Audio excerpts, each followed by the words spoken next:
Hey everyone, we are in Bankorai, which is where we were called by the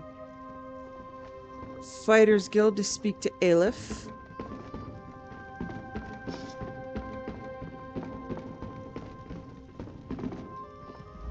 It is good Berah found you, comrade. The bright moons know Aleph is glad to see you again. She would trust no one else for the task before us today. What are we going to do? The council has spoken. Sees all colors never return to the fold after your visit to Abagarles. She has fled. She is guilty. She must be killed. If she hasn't been found yet, how do we locate her? I have an idea, but we must confer with Merrick. He's returned to the Earth Forge to finish work on the prismatic core. Aleph is ready to open a portal, take us straight to his side. Are you prepared? I'm ready.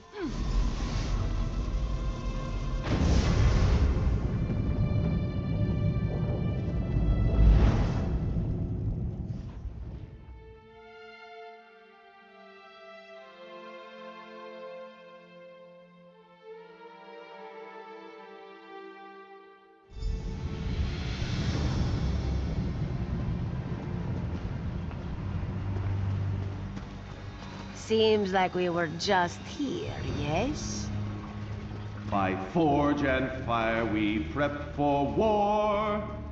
Ah, you hear Merrick there at the forge. He has already begun.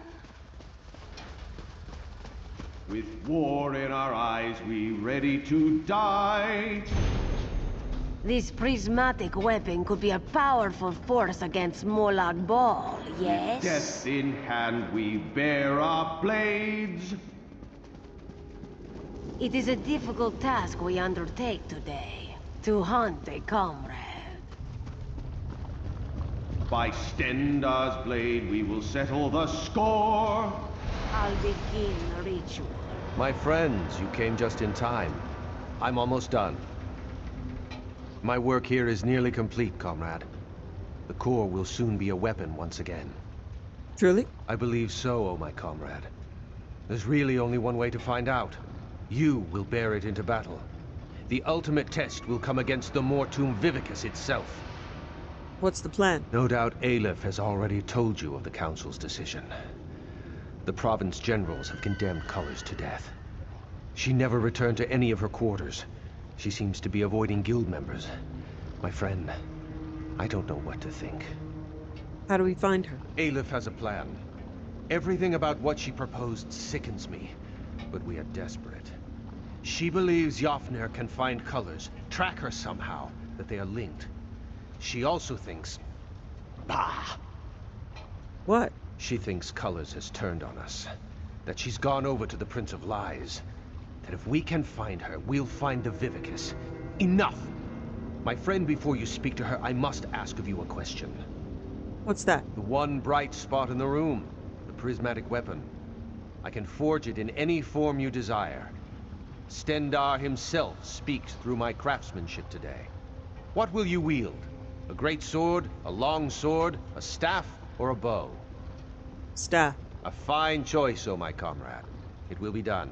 Speak with Aleph and I will have a gift for you shortly. Thank you, Merrick. Let us summon our old friend. He will know where his murderer hides. Damn it, cat! Can't you let an old ghost be at peace? Not just yet, old Nord. Aleph has one more question for you. Where is Sees-All Colors? Where does she hide? You know I cannot. I cannot tell you. He holds me bound. Tell Aleph, or she will show you what it means to be bound. Ah, she sought out the Mortum Vivicus. It's in the halls of submission. Don't go, comrades. She's... Enough! Aleph is up to the challenge. But don't worry, Yopnir. She will let Molag Bal know how helpful you've been. The weapon is ready, comrade. Take it from the anvil and follow us into battle.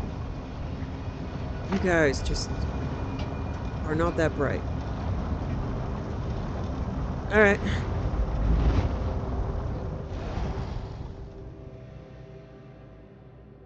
Starts with T and rhymes with trap. Oh, I said it, didn't I? I said the T word.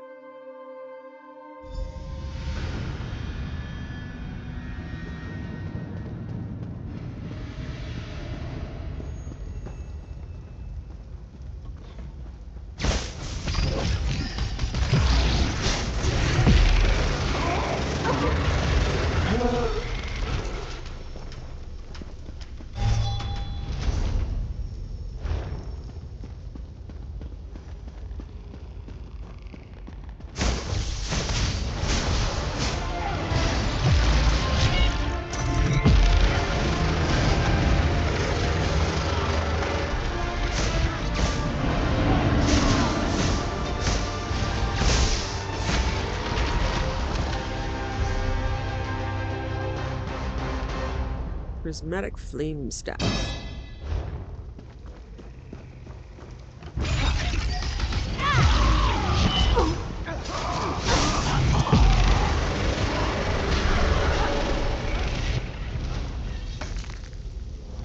So instead of sees all colors, it's is all colors.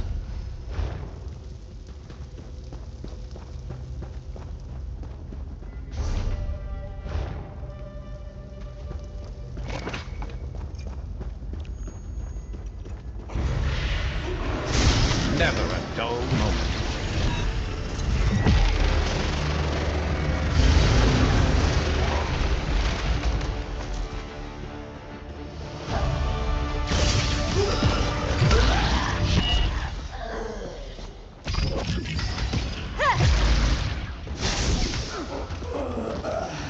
Over so soon.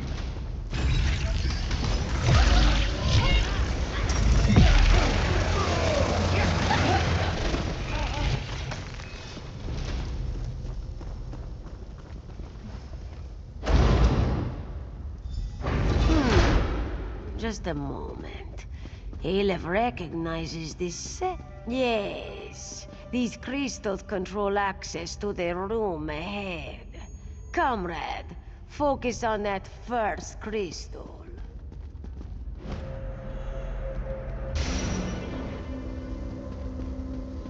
By the mace, it worked. Comrade, come to this crystal here. Merrick, you focus on the one by the door. I've got it. That's it! Merrick, you hold that beam. Aleph will use the last crystal to open the door. We are almost there.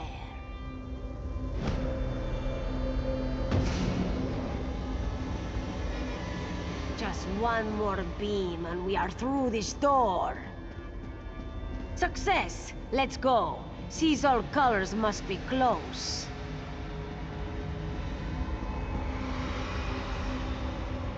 Feels like the old days, Aleph. Let's get this done.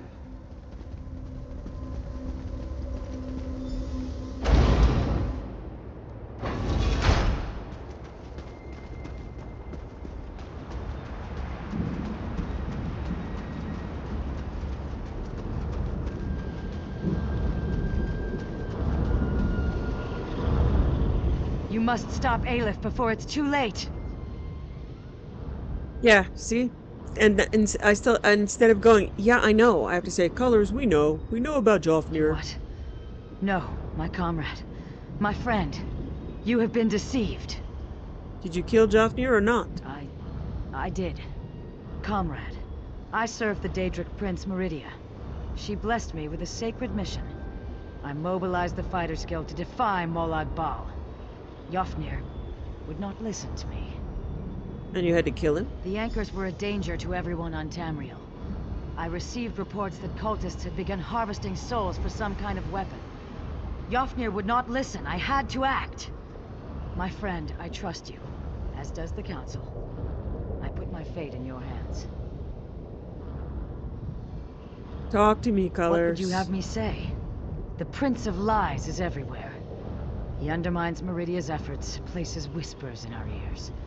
I tried to explain it to Jofnir and Ragnthar, but he wouldn't listen. He refused to hear my words. Why are you here? You see it before you. The Mortum Vivicus. After our time in Abigarlis, I knew that stopping this monstrous creation must be my priority. The lady sent me a vision, a dark path through oblivion. It's taken me all this time. This is the same artifact we saw in that vision? Yes, snatched from Tamriel just as the Aelids were to destroy it. Lurking here all this time, like a caged beast, while Molag Bal fed its soul after soul, restoring it to unholy potency. Okay, she says you have to stop Aleph, but then she doesn't explain. Kill her. Such lies she tells. Sees all colors killed Yafnir. She must die. Why so insistent, Aleph? You're no fool. We have fought together, side by side. The Council has decreed her death. Do what must be done, lest Aleph do it herself. Sees all colors, claims to worship Meridia. The lizard is here in Coldharbour. This thing, this construct. It must be the Mortum Vivicus, comrade. We have caught her in her obvious lies. Though it is true Meridia is the prince of fools and weaklings. Perfect for that scaled traitor. Damn it, Colors. The province generals were very clear, but I've known her for so long. What will we do? I was going to ask you. I can't make this decision. Colors and I have fought side by side in some of the worst places on Nirn. Whatever caused her to act this way? If she'd just spoken to me, made me understand. Stendar's blade. Sees all colors, claims to worship Meridia. Truly, a Daedric prince. But then, Colors has led our charge against the Daedric anchors. She led the hunt for the Mortum Vivicus. She can't be all bad then, right? Okay. Comrade, I put my life in your hands. I know your decision will be just. What have you decided? Your quest is just. Let's finish and go. Idiot! Must I do everything? In Molag Bal's name, die! Yeah. By the Master's grace, I summon his fonts. May they power me with his wrath to crush my enemies. I can feel his power coursing through me. You from Molag Bal, hear his words and That will teach them not to cross us.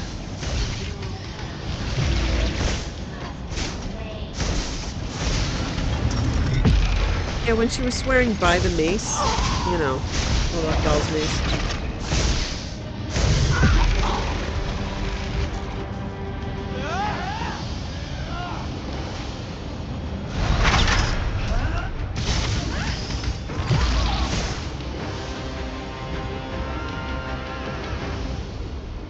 But shocker, they're both the bad guy. stand against the forces of Molag Bal.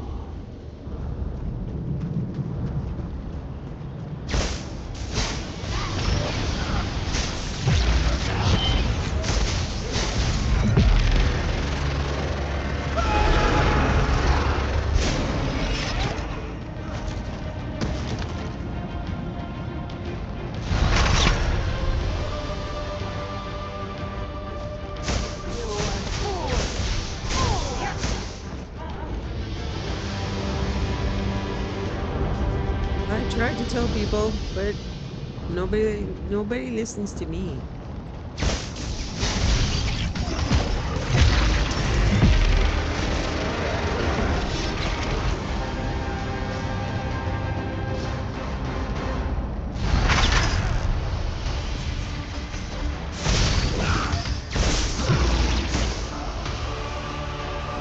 I am so okay with killing Aleph. A boon for my servants. Receive my power and destroy them.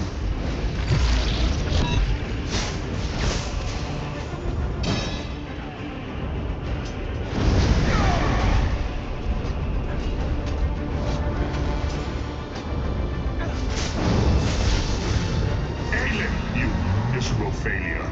You are not worthy of my gifts. Finally, some quiet.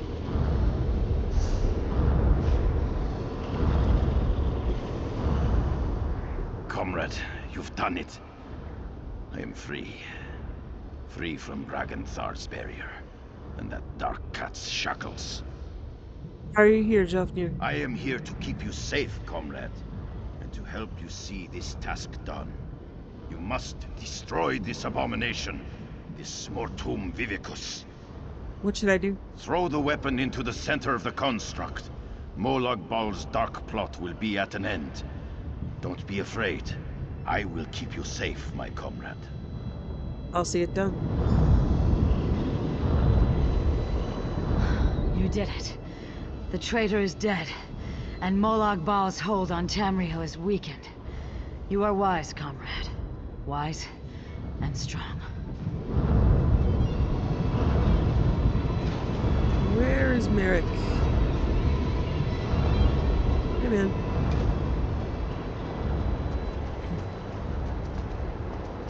Oh.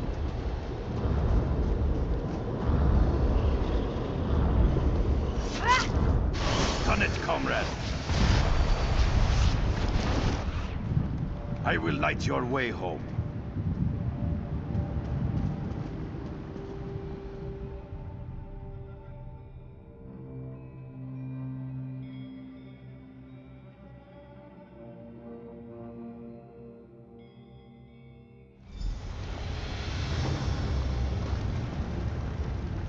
You've done well, my friend. The Mortum Vivicus is destroyed. Thank you for your help, Jofnir. It has been an honor to save the guild I served in life. Now the council has assembled. You should speak to them. Unless Hakruba has changed a great deal since my death, she won't like to be kept waiting. She intimidates me as well, comrade. Do not worry. I'm sure Hakruba will treat us fairly. Stendar made me truthful. Do you think they'll agree with my decision? Comrade, the council has faith in you. I have faith in you, as does Stendar. What you did for the good of the guild and all of Tamriel. I know they will support your choice.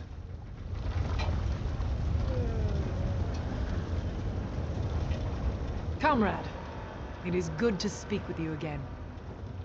And you, Countess. Bera told us of Aelif's plan to hunt Seize All Colors. I see that Merrick and the spirit of Jofnir Iceblade accompany you. Tell us, for all, and the Eight to hear. What happened? Merrick, Aelif, and I traveled to Oblivion tracking Seize All Colors. Carrying out our sentence, punishment for her foul deed, and yet I notice that she still stands hale and whole. Why is this? She confessed to the crime, but she convinced me her cause was just. Truly? Just? The murder of a brave and fair-handed leader was just? What words did she weave to convince you of this? She's a priestess of Meridia. She sought only the destruction of the Mortum Vivicus. I see. I know Meridia is an enemy of death across Tamriel. A light in the darkness, but still. Very well. We will deal with her in a moment. Where is the Khajiit Aelif? She tried to kill us. She was a follower of Molag Bal. I slew her and destroyed the Vivicus. Yet more betrayal. I've known for years that her tongue was forked. But the Lord of Lies! You have cleansed an evil corruption from the guild, comrade. We owe you a debt of gratitude. What about Merrick? He was innocent in all of this. You do not need to worry about Merrick. We have already reached our decision about him. However, Seize All Colors. Comrade, normally we would never allow a Daedric worshipper to remain close to the guild leadership, but these are desperate times. She did what she felt she had to. Let her serve the guild. It brings me some unease to admit, but I think you're right. And I believe I know just what service she can offer. If you will, comrade, attend me at my side. We have some matters to discuss. As you say, Countess. Seize All Colors. Present yourself to the Council. The Council has decided we will honor the contract to fight the Daedra. Meridia continues to provide coin through her worldly servants. But we cannot allow a murderer to remain Guildmaster. I understand. We have decided to award you a new title, the Light of the Guild. You will advise the new guildmaster in all matters relating to the Daedra for the rest of your days. Penance for the blood on your hands. Thank you, Countess. I will not let you down. You are dismissed. Merrick, present yourself to the council. Merrick Eteswalla, in light of your service to the guild, in light of your sound judgment and brave heart, we cannot think of anyone more appropriate than you. You, Merrick, are to be the new guildmaster of the Fighters Guild. It will be your responsibility to oversee completion of the contract established by Seize All Colors. Remain vigilant against the forces of Molag Bal. The guild is a shield, a bastion for the people of Tamriel. Wear it well. You've been quiet, Merrick. What do you have to say about all this? I thank you, council members. I accept this position with honor and grace. I swear to my ancestors, I will not let you down. Now, Guildmaster, please see our friend out. We have much to discuss, and little time in which to plan. Comrade, we wish you well in your travels, and look forward to our next encounter. Come, comrade. You can't do much good hiding in this forge. Let's get you back into the fight.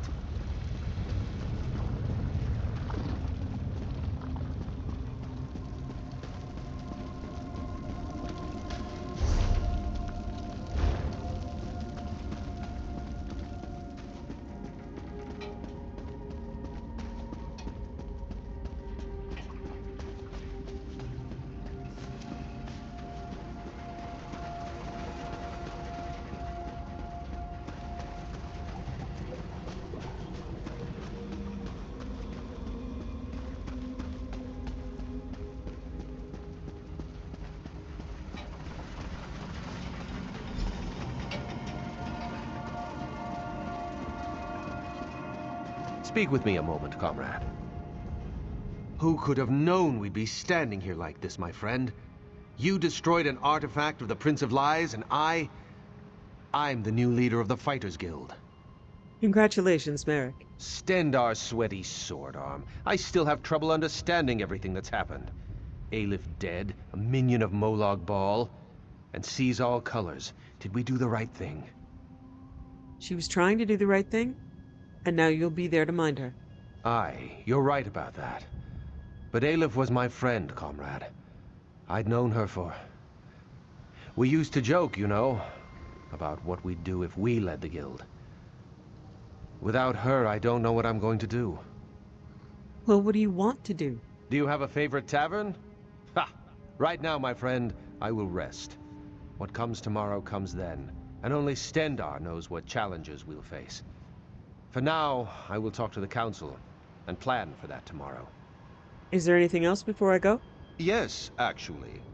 I'll make sure the way to the Earthforge remains open to you from now on. I've found that the gear forged here often has special qualities. You might find it to your liking. Good luck, my friend. Thank you, Guildmaster.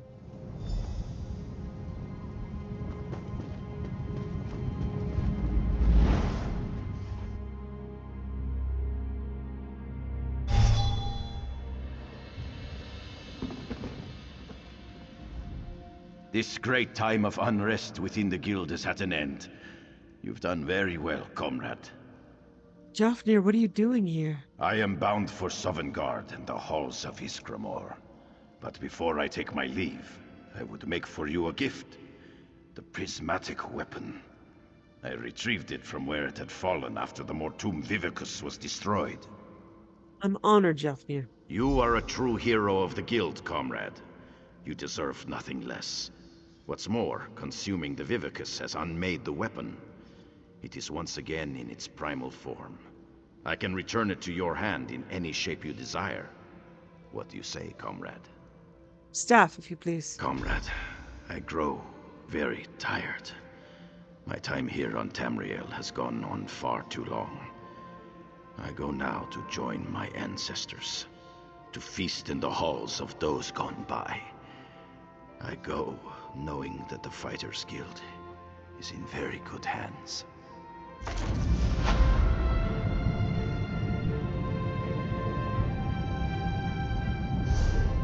Okay, so that puts my Fighters Guild at 6. The ranks go to 8. I don't know if they have any more quests. I think that's the main quest for them.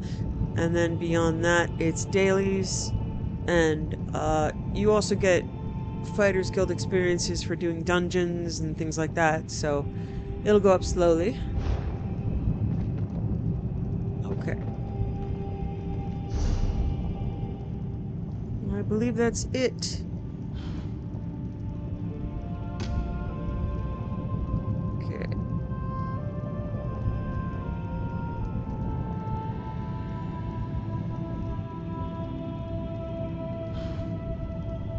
Alright, let's go back to Coldharbour. No, Scalarium.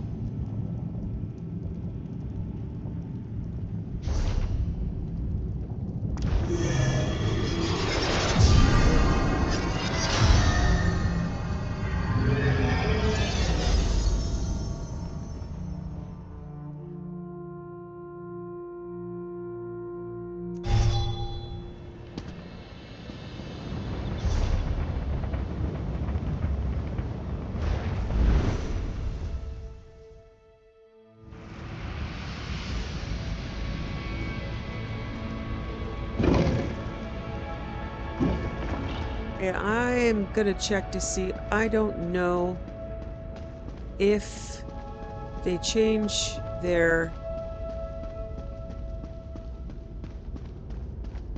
stock every week, but we had a weekly reset. So let's see.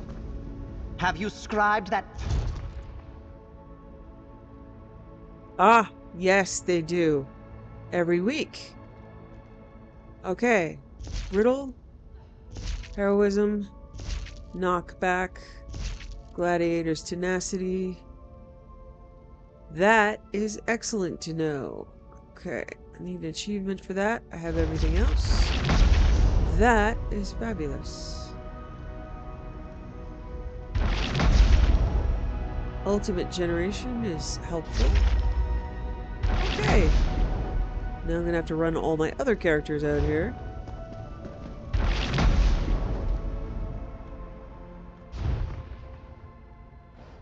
Carl seems to have the same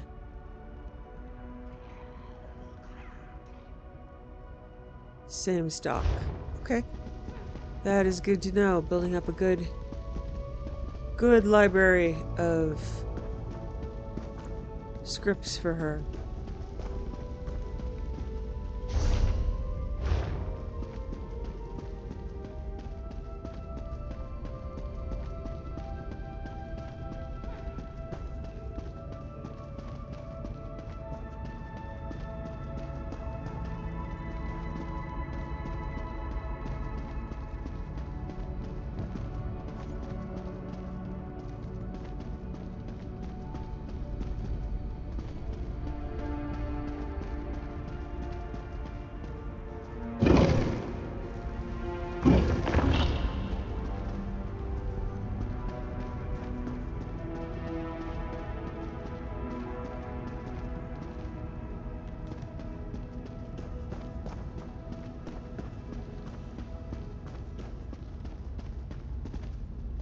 Secret of the Netch.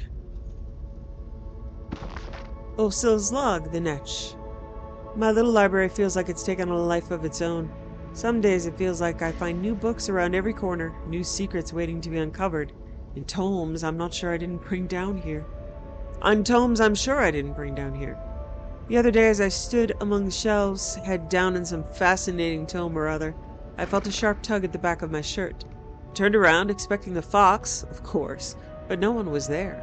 In any other circumstance, it would have been eerie, but for some reason, felt lighter. As if whatever strange force that had pulled me from my book simply wanted me to look up and wonder for a moment. I paced the shelves for a few minutes, peering around corners and tiptoeing past the stacks of books I'd set aside. Perhaps it was a bit silly, but I saw no sign of the ghostly force. I returned to my reading, only to have the same thing happen twice more. It began to feel like a game. as if the moment I fully lost myself within the book, the invisible force would do anything it could to get my attention.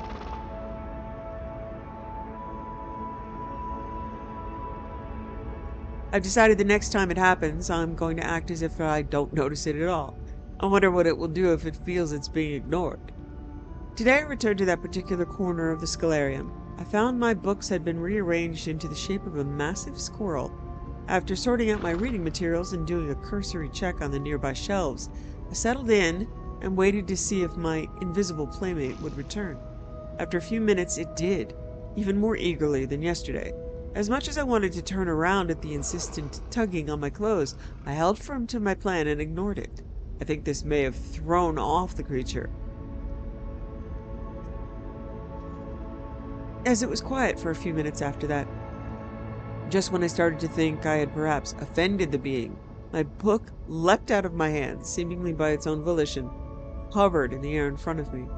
The sudden surprise of this childish retort brought a smile to my face. How could it not? I laughed as a game of keep-away ensued, with my invisible playmate pulling the book just out of my reach every time. I found myself being led down the hallway after hallway, my hovering book eagerly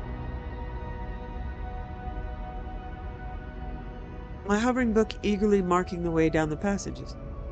I came at last to one of the distant studies, a room which we'd built, but I hadn't yet stocked. An air of power emanated from all around me. Less somber than the Indrik, less serious than the Griffin, it almost reminded me of entering a child's room or even an artist's studio, a place of creativity and joy. I passed through the doorway and found myself somewhere else. A seaside domain bathed in sunlight.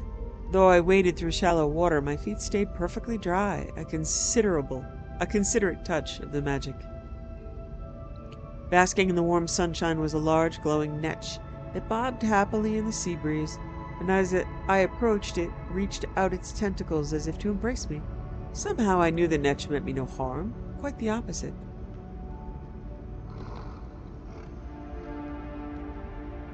The many tendrils began to delicately wrap themselves around my body, embracing me, taking the measure of me.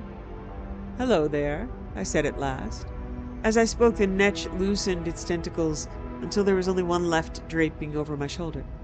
"You are quite buoyant, aren't you?" the netch said. "Thank you," I replied. "How is your spirit so bright? Your vessel is so un-netch-like." "It's this place. It's full of magic and wonder. How could I not be happy here?" I said.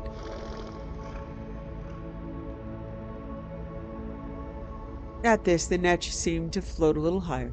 "Oh, I like you. We shall play such fun games, not netch." I smiled. "My name is Ulfsild." "Ulfsild," the netch contemplated my name. "I rather think we shall have fun together, Ulfsild. What do you say?"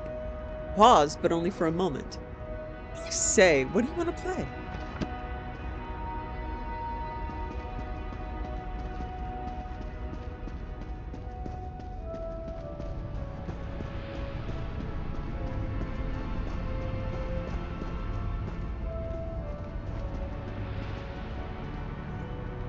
I've been dying to ask you about your trial. Please tell me the dragon gave you some sort of riddle to solve. I'm right here if you need me. She did. The dragon asked me to come up with a riddle she can't solve. Amazing, just like the fable. And do you remember when I said I thought part of it was missing? I think that was the missing piece. The dragon in the story asks Misby to come up with a riddle so clever, not even the gods could guess it. What was Misby's riddle? It's been years since I read it. I just can't remember. Wait, that's right. I didn't read it, I heard it. A Bandari trader, this old Jakajit that came through our village. No wonder none of the others here remembered wise Misby. Maybe we can learn from Misby's riddle. A fantastic idea. Maybe it's transcribed somewhere. Let me ask around and see what I can find. In the meantime, you should talk to the crow. Ulfsild crafted an impossible riddle too, didn't she? I bet the crow could tell you how she managed hers. Good idea. I'll talk to the crow.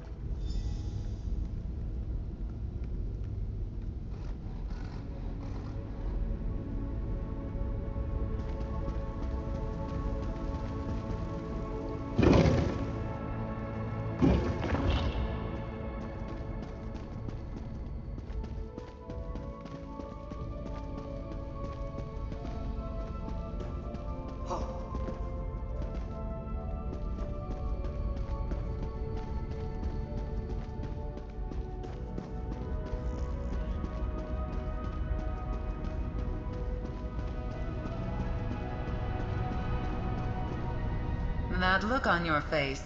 The dragon gave you her trial, didn't she? She asked you to craft a riddle she can't solve. She did. I was hoping you could tell me about Ulfsild's riddle. Just to warn you, there's no way the dragon will accept Ulfsild's riddle as your own. But I'm sure it would help to see the approach she took. Ulfsild left behind a number of notes. The dragon's trial was one that truly challenged her. That's good to hear. Nalia has a lead to follow as well. Where are the notes? That's excellent. I'd go looking for a focal point near the echo you accessed earlier. If I know Ulfsild, and I do, she'd have made sure her notes were somewhere nearby. I'll send Nalia your way if she comes looking for you.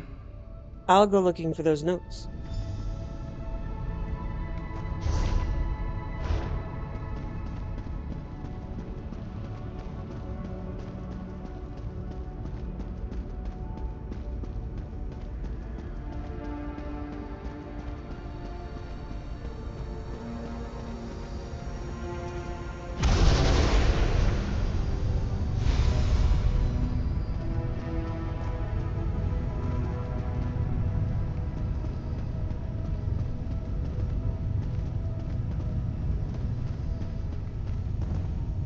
The history of yawning and proper technique. Oh man, it's going to make me yawn. This volume is a comprehensive history of a beloved pastime and physical necessity for all mortals. The purpose of yawning is a matter of... Oh boy. This is going to mess me up for an hour. Sorry. The purpose of yawning is a matter of much scholarly debate among the highest minds of any given generation. For posterity, here stands a comprehensive study. Alright, I think I've lost the other luminaries by now. Natch, if you're still reading this, just this once, I ask you to cease your meddling and leave this book where you found it. This book should only ever make it into the hands of one who follows in my footsteps. I'm going to help you with the dragon's unsolvable riddle. Keep this book in hand and find my echo again in the East Wing. Be prepared to answer a riddle of my own making. What can you give and receive, but never borrow?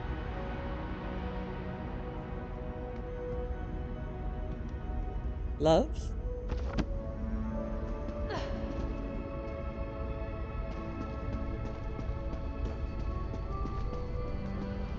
If you're hearing this, it means you've found my false book. Cleverly done. And I'm glad to see you're putting the true sight lens to good use. Even if I'm not literally there to see it. When the dragon gave me her trial, I was in the midst of research on the origins of the luminaries. These ideas mingled in ways I couldn't imagine. Answer a riddle, though I cannot hear what you say. What can you give and receive, but never borrow? Kindness. Whatever your answer was, it was just one of many that might solve that simple question. I, in turn, might have said gratitude or affection. It's important that you learn from my mistakes before attempting to craft your riddle. I left behind notes on my process at Doval Shrine in Elsewhere. Hopefully they're still there, in a storage room behind the Dragon Guard training fortress. After all, what better place to hide something from a dragon? May the lens be your guide. Adventurer! I found you! And here I was worried I'd be finding you at a dead end. What did Ulfsild's echo have to say? She secreted away her notes on the riddle of Doval Shrine in Elsewhere. Wow, that's a long way from here. If you're up for it, how about I create a portal for us and come along? I can open the way for you if the trail leads somewhere else. You really do like riddles. I really do. Look, I know you can handle yourself even without a Knight of the Lamp. I'll focus on research and support. But this trial is fascinating. And if I can be of service, then... well, that's why I took up with the Order in the first place. Alright, Nalia, let's go.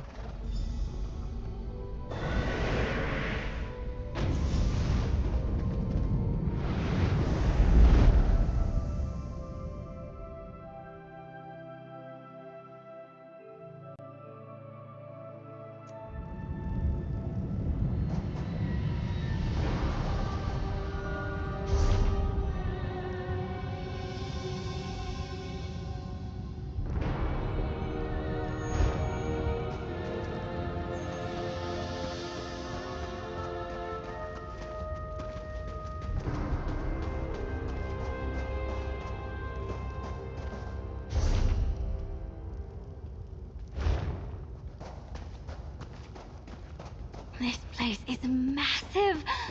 Oh, and so beautiful. Go on ahead. I'll be right behind you.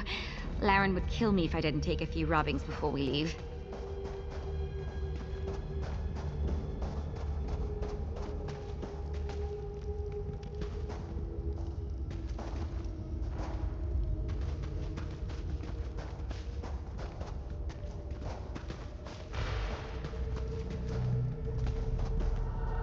Okay, I don't know if the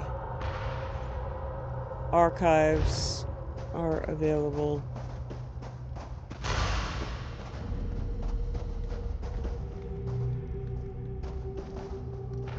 Doesn't look like it.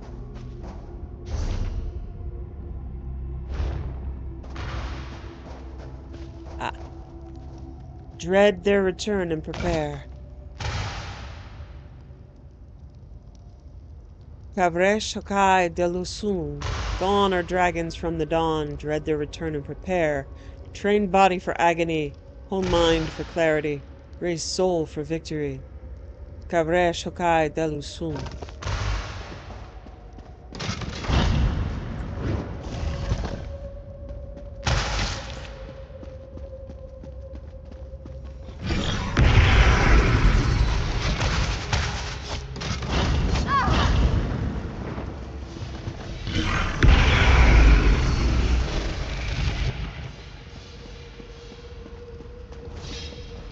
Fear the foe, heed the teacher. Udu ewat pikri not sevrin. Claws of adamant, voice of end. Hear the foe. Fear the foe, heed the teacher. Move as wind, bend as river. Before victory there is survival. Hate injury, shun death. Udu fwat tra not sevrin.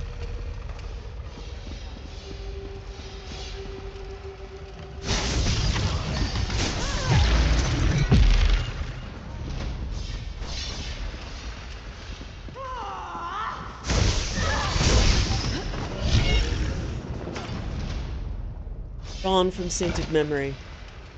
Telko an vruj ti an. Peace once known. Gone from sainted memory. The lessons of great agony. Wisdom from behind the stars. We must learn or we must die. Telko an vruj ti an.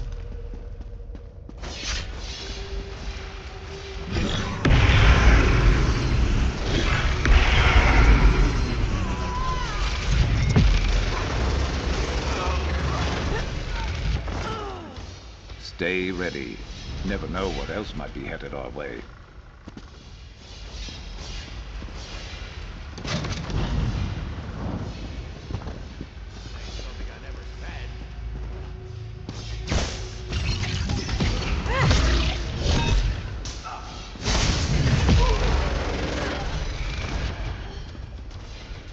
Devastation is the scream. Mikwano feltet prinuk. No talon, no tail, no fang.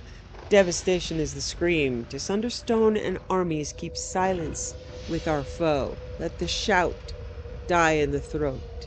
Mikwano feltet prinuk.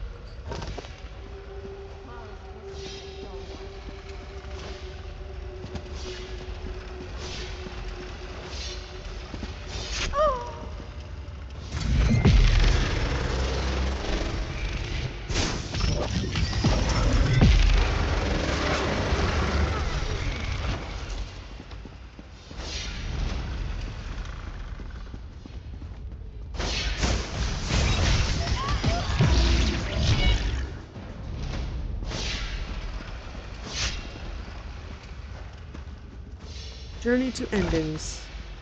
If one Jonshi Isektor, seek blessings, grant pardons, journey into endings. No return for we, soldier, hunter, pilgrim, soul and mind falter. Ufyan Jonri Isektor.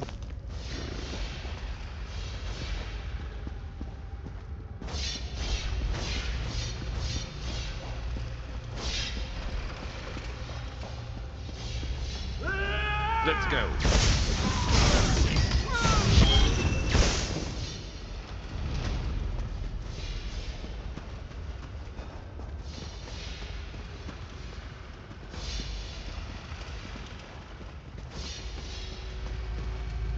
War, hunt, deliverance.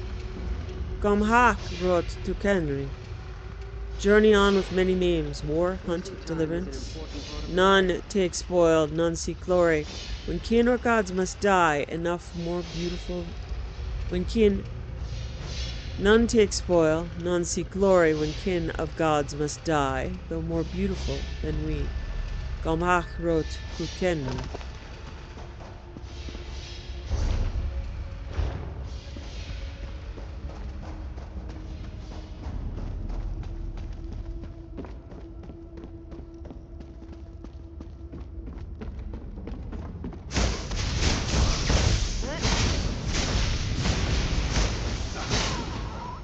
That will teach them not to cross us.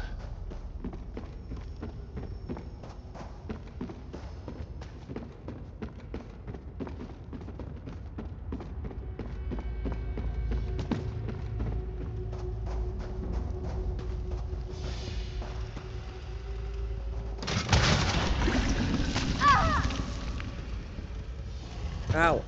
Acid bath.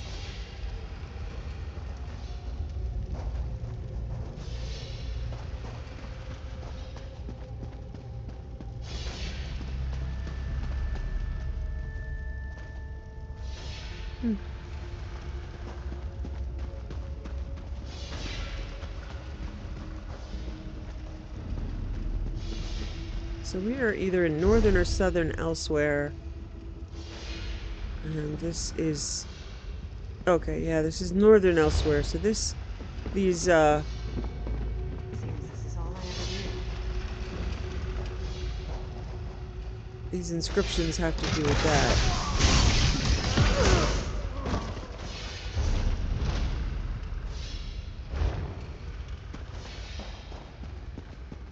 Yeah, it looks like we'll have to come back. So I'm not getting all of them.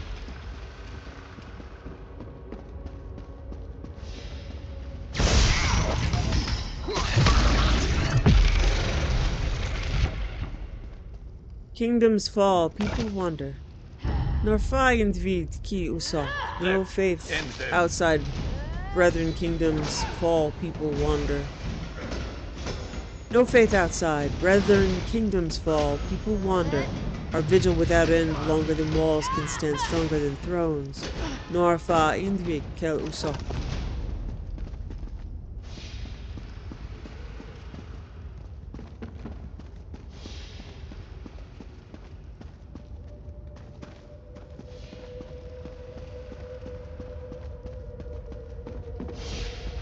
Yay, not a dead end.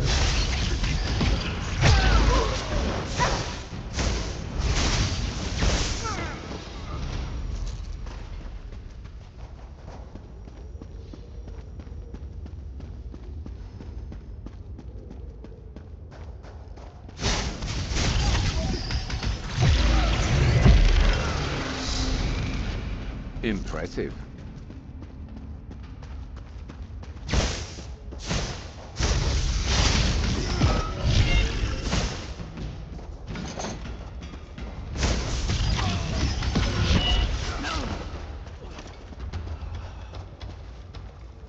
And death is the promise. Netzan urgendrai solti. An end comes to all, and death is the promise. Battle-weary sword laid down, battle-scarred shield set aside, all shall rest in lasting peace. Netzan urgendrai solti.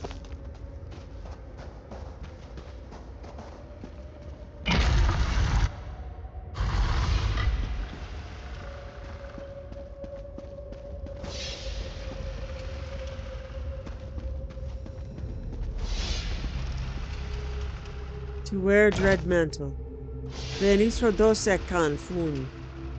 Arm strong, mind full, to wear dread mantle. The gods of our homeland bled and quartered, taught us exceedingly well.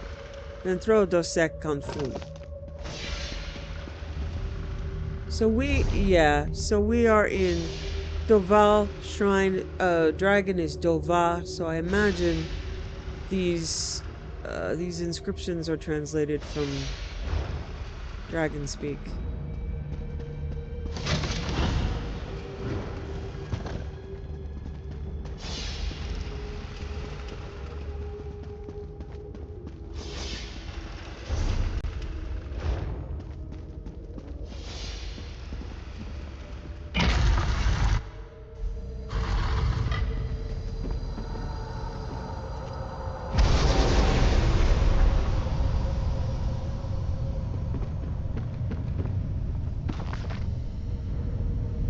to the joy of good mystery. I asked each of the luminaries in turn about the origins of their kind, and they all returned vastly different answers.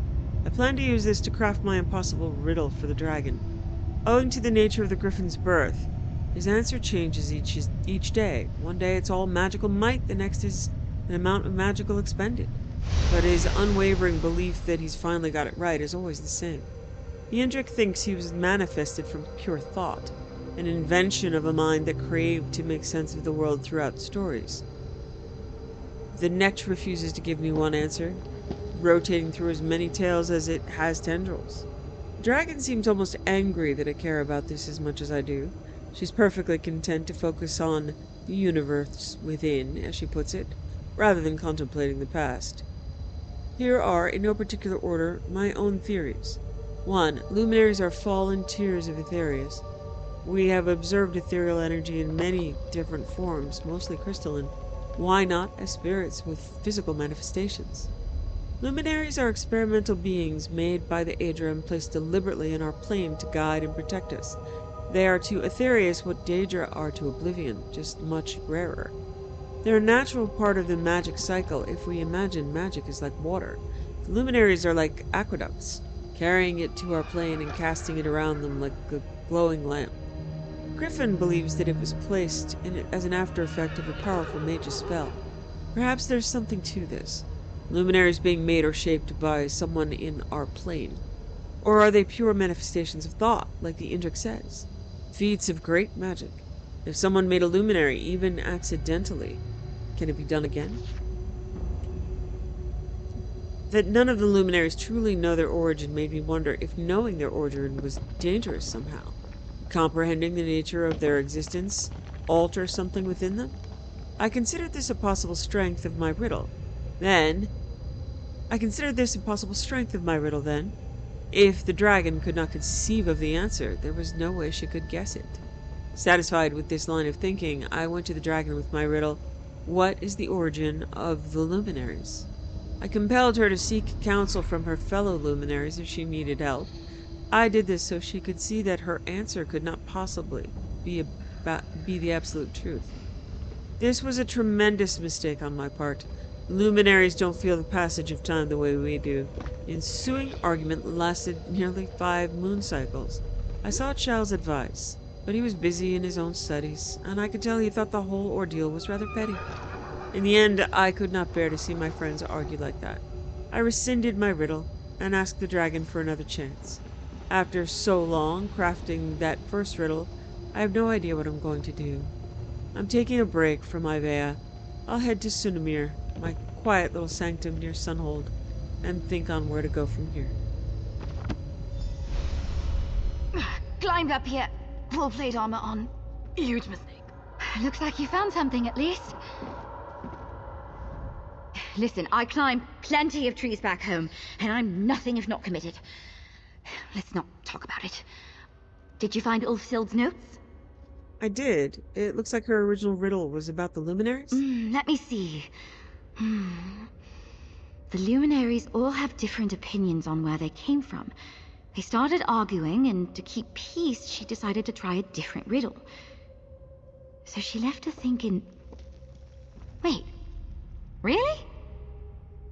Now, the question here is, this isn't really a riddle. Ulfsild's riddle was not a riddle. It was a question, didn't have a trick to it, and she didn't actually know the answer.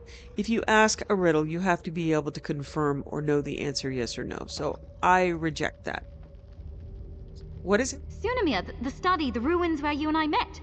That was Ulfsild's study. Huh. If she has any notes on what she did next, what riddles she ended up giving the dragon, I bet they're at Sunamir. Can you make us a portal to Sunamir? One portal to Ulfsild's ancient study coming right up. At least we won't have to do any climbing this time. Let's go. Right, let's go. Sunamir. Also, it's a really I easy wonder what challenge. it means. They never gave it a second thought before. You just pretend to know the answer. Do something clever that rhymes, and then keep telling the dragon no.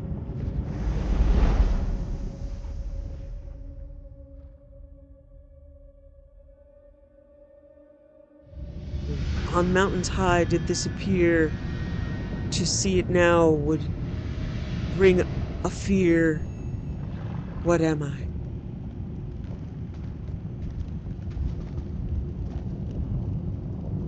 The answer is squirrel. Very easily startled.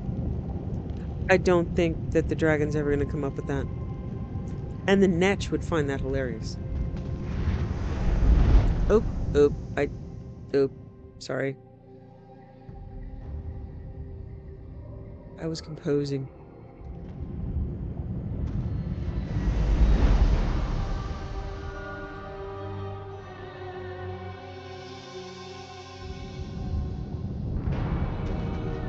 That's right.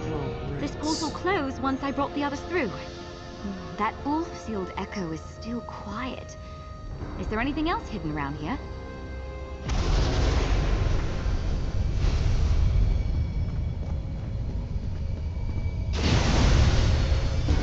Ward of the hidden Whoever message. follows in my footsteps, I leave behind a transcribed copy of Nisbe's fable. This should help you on your quest. Misby and the Look magic for the door last of my annotated. notes in the remote holdfast of Paragon's remembrance. And good luck with the dragon. Misby and the magic door annotated. So, the red parts.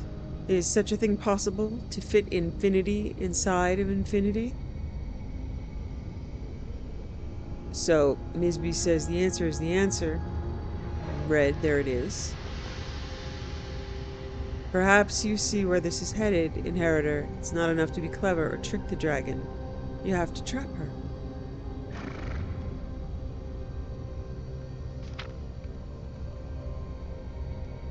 Oh, okay. It's annotated, but let me read the whole thing. I thought it was just... Yeah, I thought it was something we'd read before, but it isn't. Misby the Bard lived among the Dragon's Door for many an... Misby the Bard lived beyond the Dragon's Door for many an age. The dragon's lair was far more spacious than the accommodations she'd kept inside Misby's head. For laugh, the dragon would only remind her of this, much to Misby's chagrin.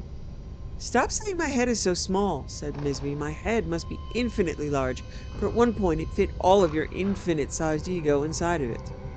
And then in red, is such a thing possible, to fit infinity inside of infinity? Anyway, it does not matter, said the dragon, for I can observe your head and see that it is quite small. Misby hissed. The dragon laughed and laughed, then realized Misby was serious about how angry she was and sought to make amends. If your head is not small, then prove it. Craft a riddle for me, and I will give you what you desire. I will not call attention to your tiny, puny little head ever again. A riddle for you? Misby asked. An impossible riddle. One I will not be able to solve, said the dragon. Misby hardly even stopped to think before blurting out her riddle. What is something that in order to have you must give it up? The dragon settled in. This one would be a thinker, and yet Misby had thought of it so quickly. She grumbled and fretted, the moons waxed and waned, and at last she begged Misby for an answer. The answer is the answer. Yeah, so the answer is the answer, said Misby. There it is. What is something that in order to have, you must give it up? The answer to an impossible riddle. For once you have it, the riddle stops being impossible. You ask the impossible, which was for an impossible riddle, but anything is possible, which means it's impossible to... That is enough, said the dragon. Out of you and your big head. Perhaps you see where this is headed, Inheritor. It's not enough to be clever or trick the dragon. You have to trap her. Okay. I knew I wasn't crazy about Misby. This is so interesting. Sounds like we're off to Paragon's remembrance in Rothgar. Allow me, adventurer.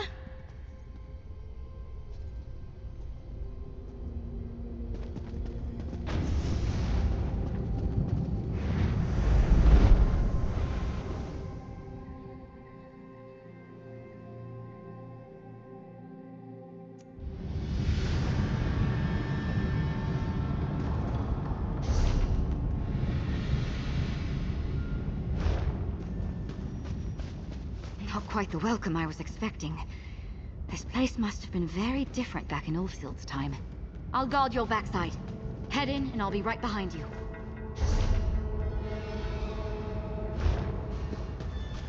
Okay. There's a lot to read in here, but all of it is way out of our way, so if we need to come back here later, we will. I'm not running down all the hallways.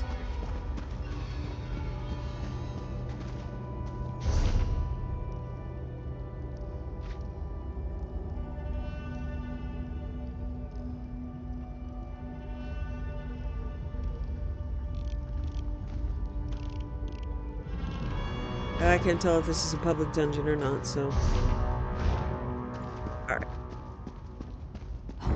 Trinimac guide my blade! You good? Of course you are.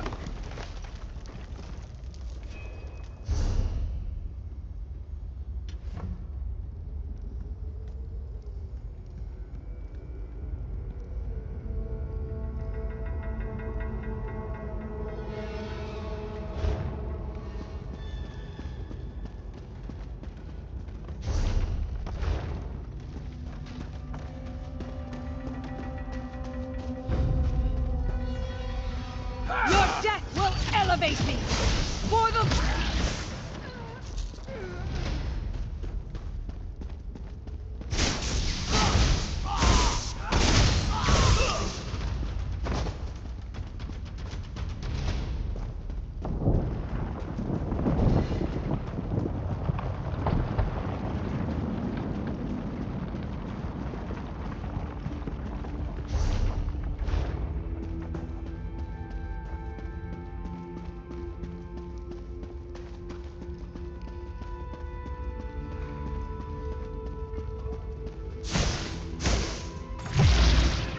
Oop, tried to kill a warden. Sorry.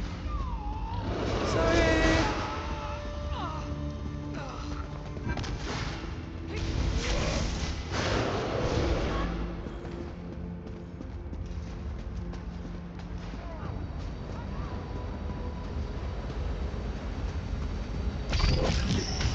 Give him a fight.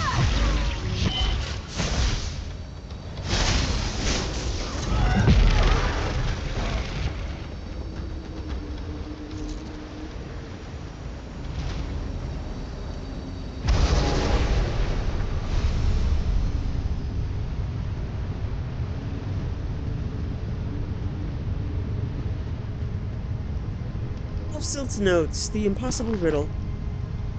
If a riddle has multiple possible answers, then it has a greater chance of being solved.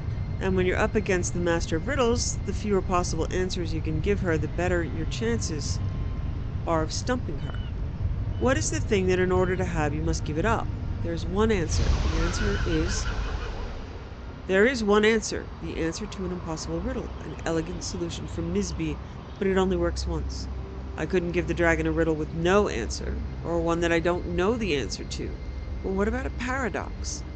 If I ascribed a grimoire that could create every possible grimoire, would it also create itself? That was my riddle.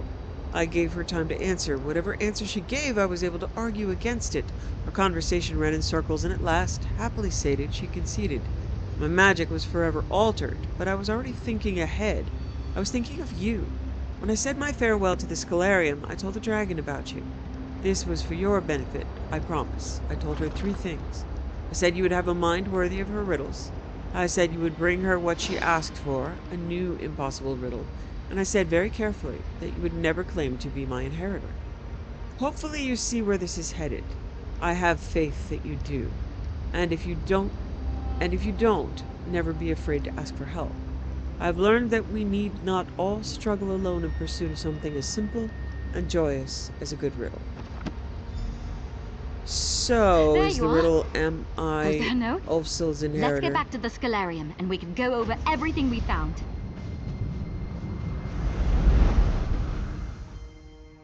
No, because then she can only guess yes or no, right? It's a very quick guess. Okay, good. The books are slowly leaving as I slowly find them.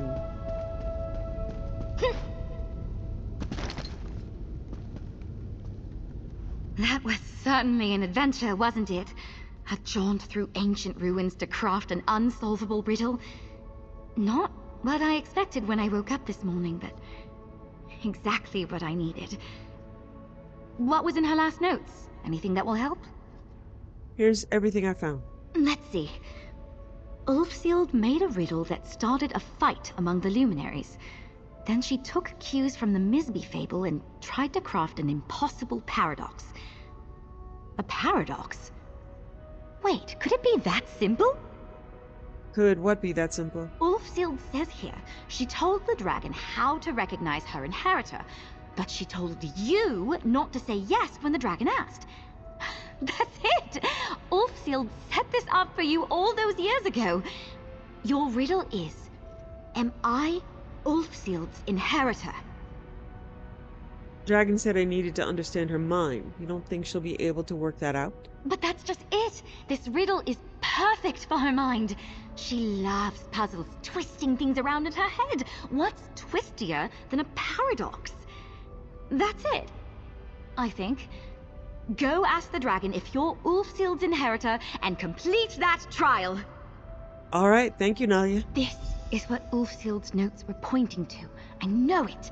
After everything we've learned about her, I don't think she would have sent you on this tome chase for nothing. I know this is what she wanted you to do.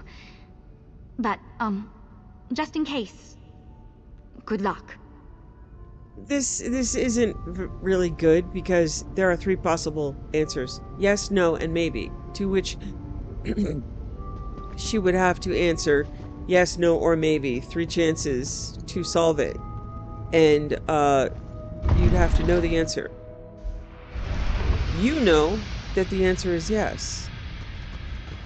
So all the dragon has to say is yes, and it's not an impossible riddle.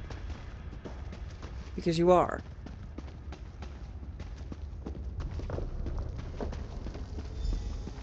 You return, carrying a riddle for me, I hope. I have been sitting here mulling what morsel you might lay at my feet, mortal.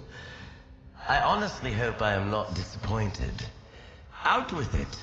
What is your riddle? Ulfsild told you how to recognize her inheritor. So my riddle is, am I Ulfsild's inheritor? How do you know what Ulfsild told me? Unless you are her inheritor. You never claimed to be. Which, from what the Archmage said, would suggest you are. If you are, then I've definitively answered your riddle. So am I, or am I not? Now, if the question has an answer, you haven't brought me an unsolvable riddle. But then that would mean you aren't her inheritor. And then how would you know what Ulfsild told me? And we're right back where we started. Clever. Very clever. It is, but it doesn't make it unguessable. I mean, anyway, I've already explained that part. It is a paradox, but it isn't an unanswerable riddle. Clever. Does that mean you accept my riddle? I do. You have a mind for riddles. And even from all those years ago, it's clear Ulfsild wanted you to have my support. I find you worthy of my power. Take my sigil to the altar, inheritor. Or pretender. Whichever you are. Thank you, dragon. Your wisdom and wit have proven your worth. Accept the power of the dragon, mortal. And may you prove clever enough in its use. Had I been asked to bring the dragon a paradox, that would be perfect. But it's not really a riddle.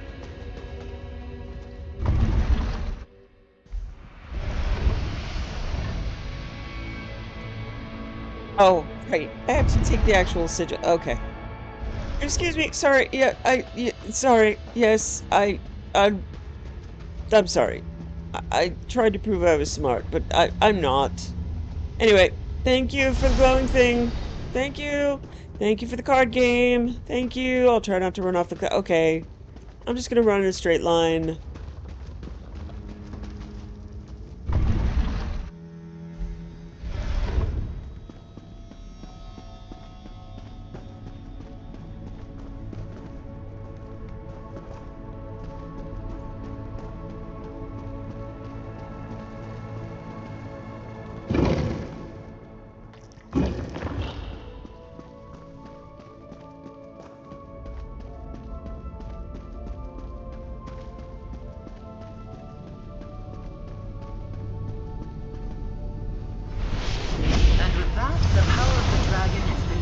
forward to the altar.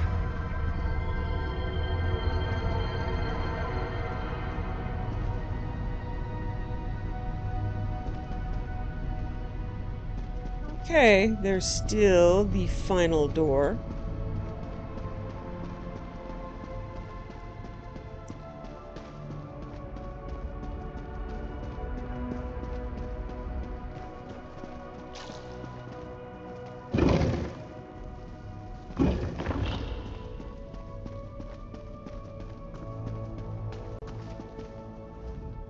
Did you pass the trial? That look on your face! The riddle did the trick! Congratulations! You can never be certain things will turn out in your favor where dragons are concerned.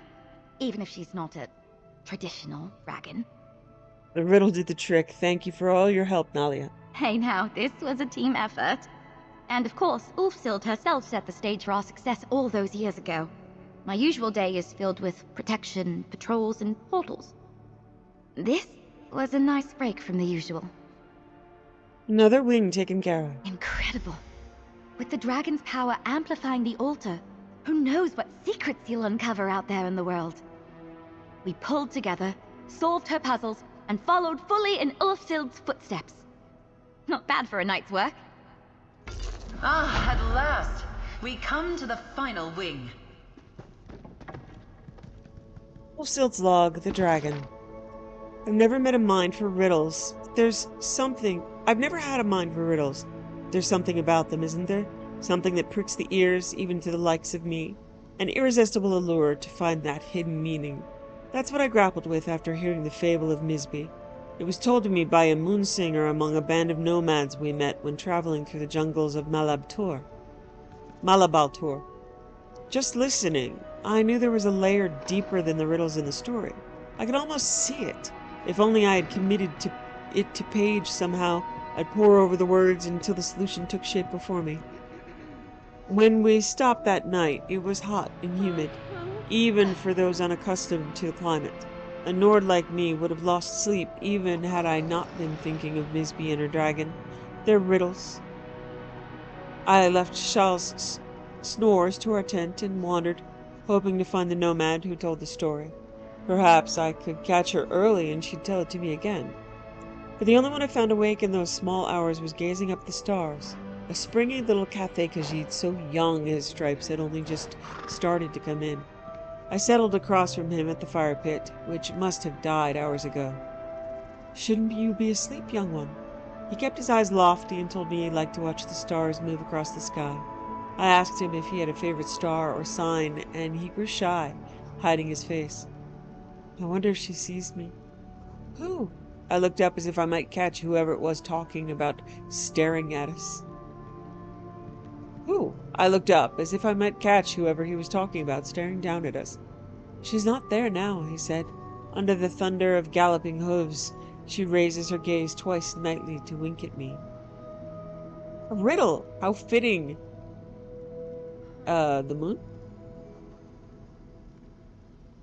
But a child's riddle, so I actually stood a chance of solving it. Galloping hooves, the steed, twice nightly, the twilight star, Azura. Azura, he repeated. He put a hand on his chest and sighed a dreamy sigh. Only then did he really seem to notice me. He sat up. You're that witch, he said with reverence. The other nomads must have spoken of our passing through. Can we trade? He skittered over and pressed something heavy into my palm. It was a lustrous piece of well-polished moonstone the size of a winter plum. Trade for what? That feather, he said, pointing at my hat.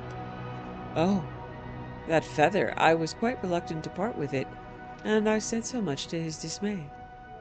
He closed my hand over the moonstone again. But the trade, he said, like we'd already agreed to it. The feather is very dear to me. I've had it since I was as small as you. And perhaps it was the curious look in those eyes. Blue eyes. But I found myself telling him the fable of the Indrik, which bled into my story of finding the Indrik, both when I was a child and when I was grown. And when I tried to press the moonstone back into his hand, he refused to take it. A fair trade for your stories, he said, like I'd won some sort of game we'd been playing. I looked down at the moonstone. I can trade this for a story? A story? A song? A feather? Anything within reason, he said. Maybe it was a child's understanding of trading and commerce, but if he found it fair, then so did I. Do you know the tale of Misby and her dragon? That old story, who doesn't? I didn't, not by heart, like he and the other nomads must, not yet anyway. I caught his wrist and pressed the moonstone into the fuzzy little palm. Then tell it to me, I said, reaching for a quill, ink, and parchment, and tell it slow. It's my turn to find that dragon.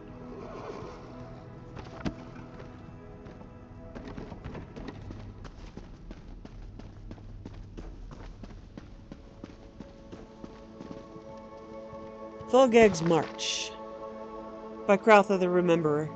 For many years the orcs of the Hollow Waste held strong against the Ragada, but year after year the Red Guard kingdoms of the coast grew stronger, while the holds of the desert orcs fell one by one. In that time the warrior chief Thulgeg came of age. He looked to the north, the west, and the south, and said to his people, "Our enemies surround us, and still our clans bicker with each other. We must stand together under one banner or be defeated alone." The desert clans heard Thulgeg and gathered their strength. When a host from Hagath marched across the hold of Clan Korthug, Thulgeg brought all the desert clans to Korthug's defense. He dealt the Red Guards of Hagath a sharp defeat, driving them back to their stone-walled city. In token of his victory, the assembled chiefs named him Warlord and swore to follow wherever he led. Thulgeg, however, perceived the seeds of defeat and victory.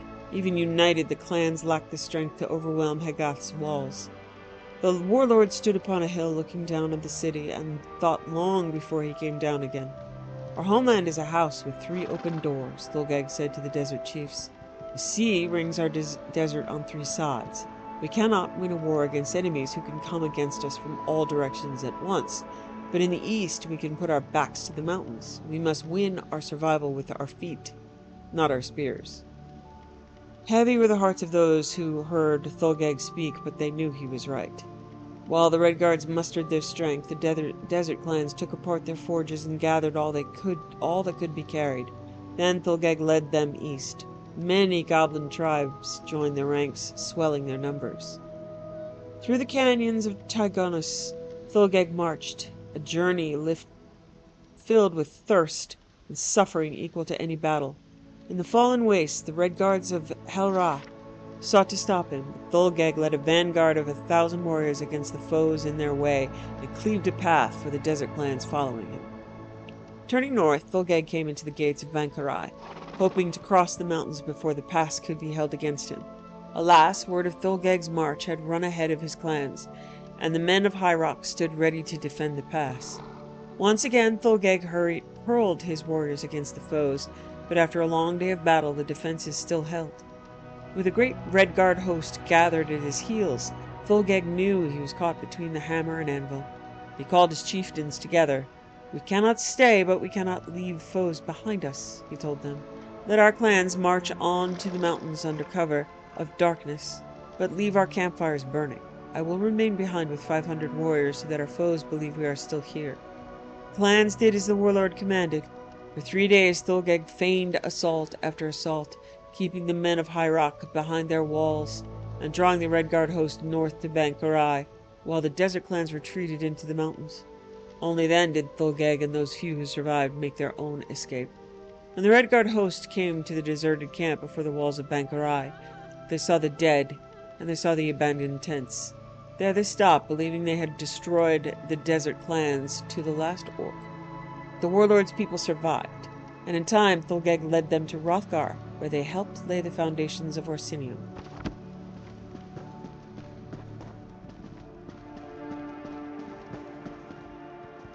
You perch atop a mountain of accomplishments.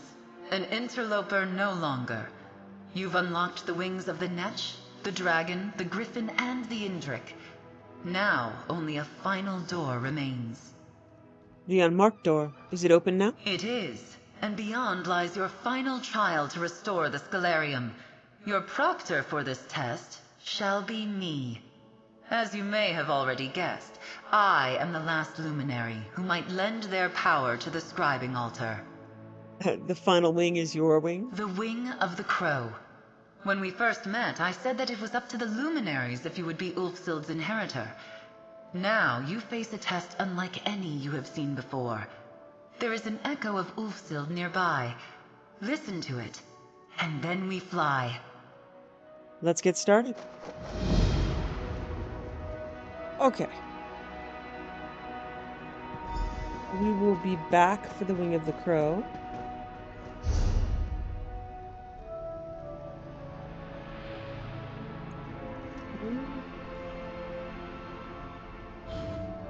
Let's advance a little bit more of Coldharbour.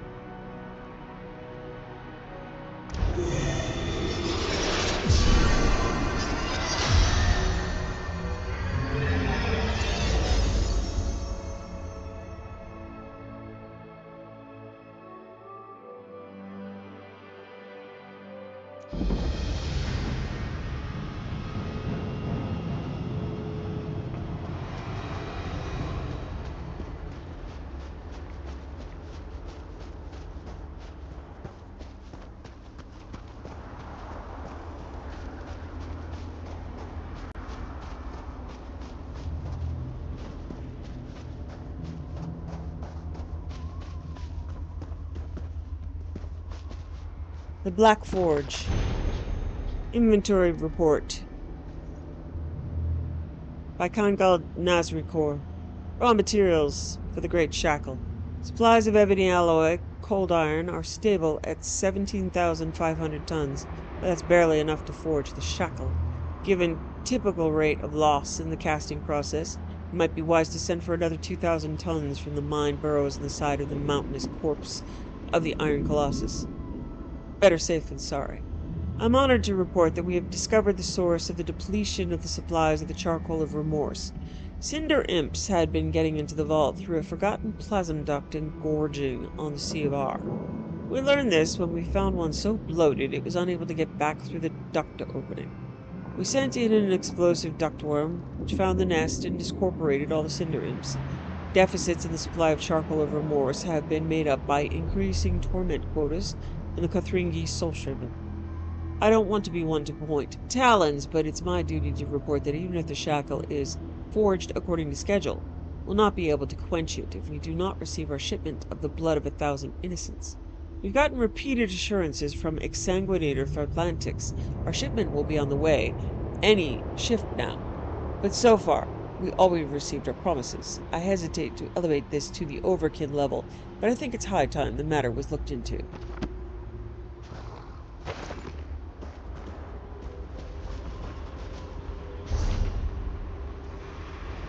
Okay, so Coldharbour is central here. So we'll be starting west, spreading east, and then heading north.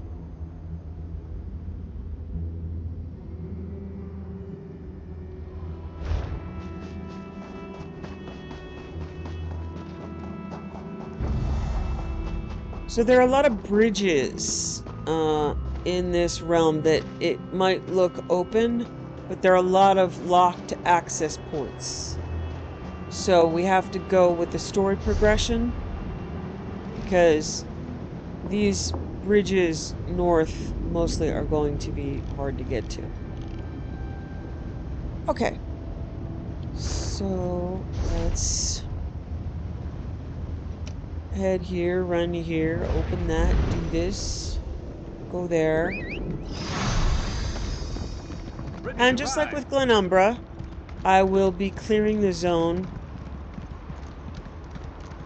piece by piece.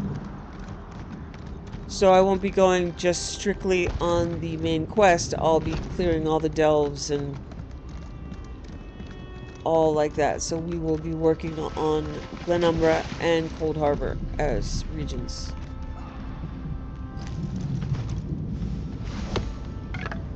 Good to get stocked up.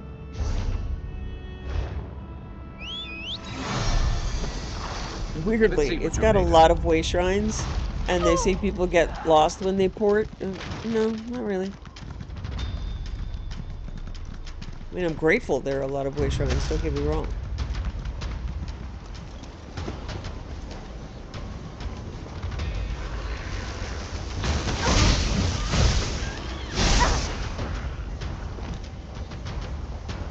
You're alive. That's wonderful. Can we talk? Projection of Kirith. You're a real live person, aren't you? I thought I was all alone out here. I bet you came from that city over there. Could you help me, please? Why can I see through you? I'm a projection, silly. My brother and I are part of the Mages Guild expedition. Well, freelancers, really. We got separated from the others as soon as we arrived in Coldharbour. But we're not slacking off. We're investigating this old library. So what's the problem? We drew straws and I wound up on watch duty. But when I saw Daedra seal the entrance, I found another way inside. To rescue my brother, you know. But now I'm trapped too. There's a lot of magical projection stuff in here. That's how I'm talking to you. How can I help? The Mages Guild gathered a team of the best dungeon delvers from across the 3 alliances. Members of the Undaunted, just in case they ran into any ruins or relics. My brother went into the old library with a couple of other treasure hunters. And that's where the Daedra showed up? You got it. Look, my brother's the expert, but I think the Daedra are using the projection lenses to spy on the people trapped in the library. As long as the lenses are active, the doors won't open. I'm thinking sabotage is in order. So I should destroy the lenses? That's my thought. I'll provide whatever help I can from in here. I can tell you this. One of the other scholars, she called this place the Library of Dusk. Couldn't wait to start exploring. Please hurry. Whatever the Daedra want, it can't be good. I believe she and her brother are recurrent characters at Dwemer Ruins. Yeah.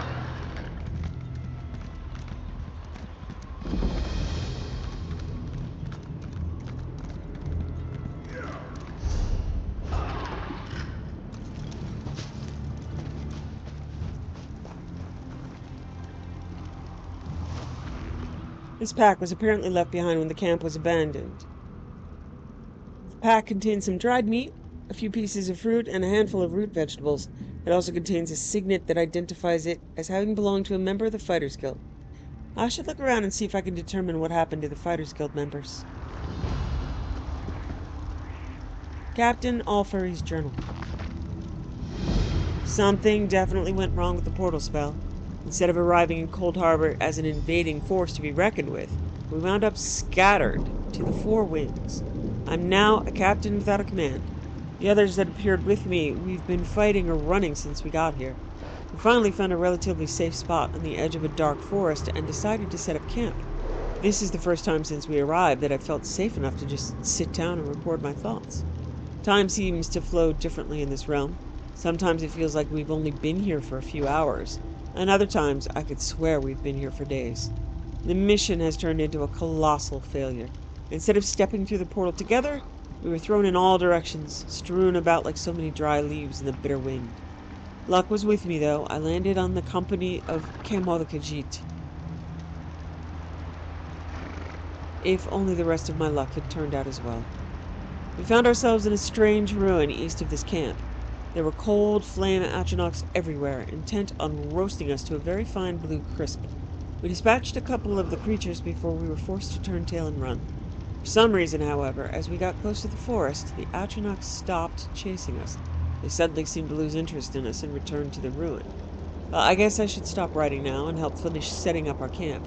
I'll write more after we get some sleep, provided nothing terrible happens to us in the interim.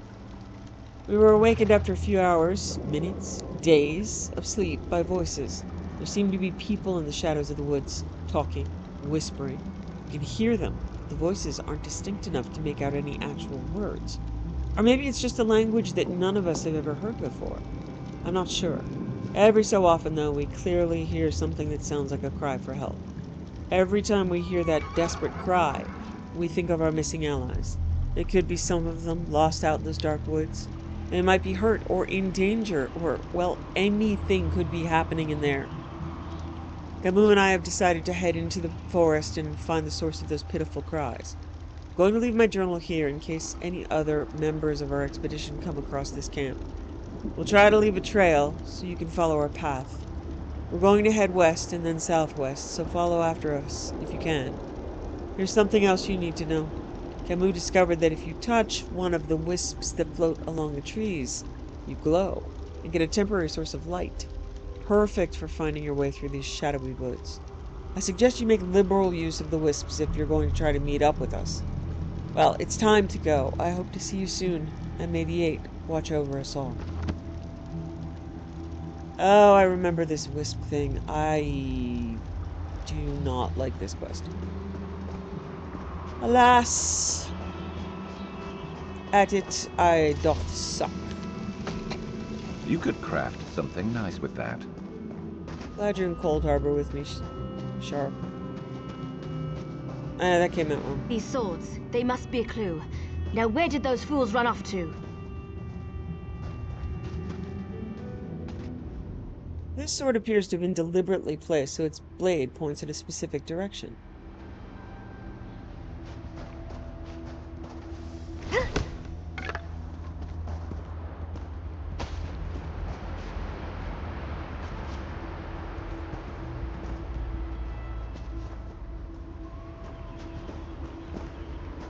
Sharp, maybe. Thank you.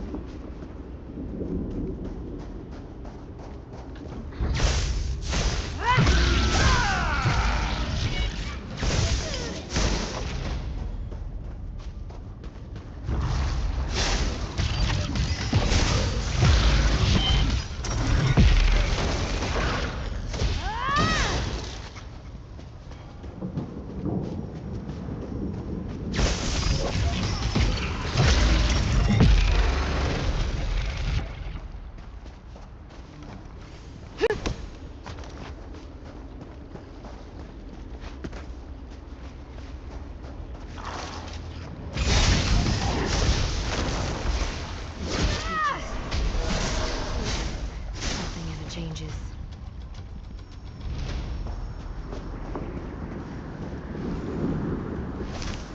You know what that's good for? Ah, you'll figure it out.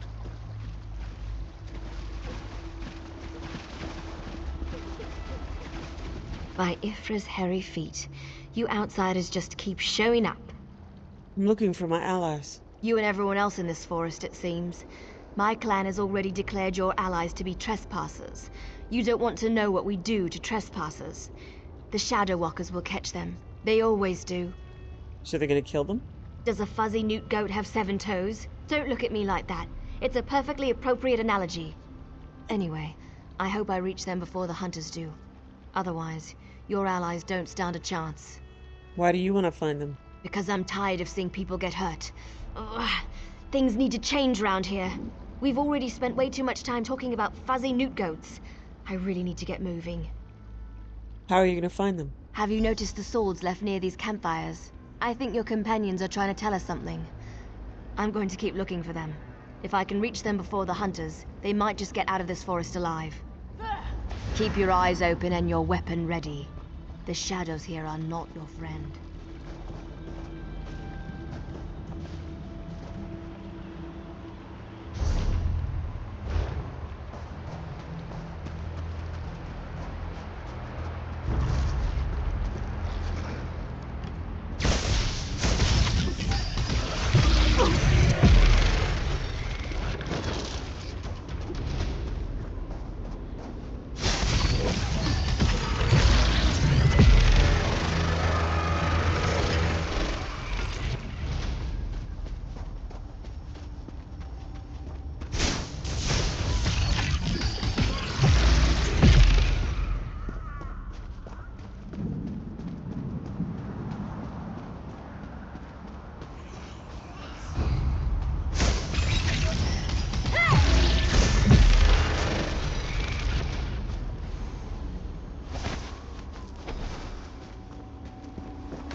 The extinguished campfire is still warm.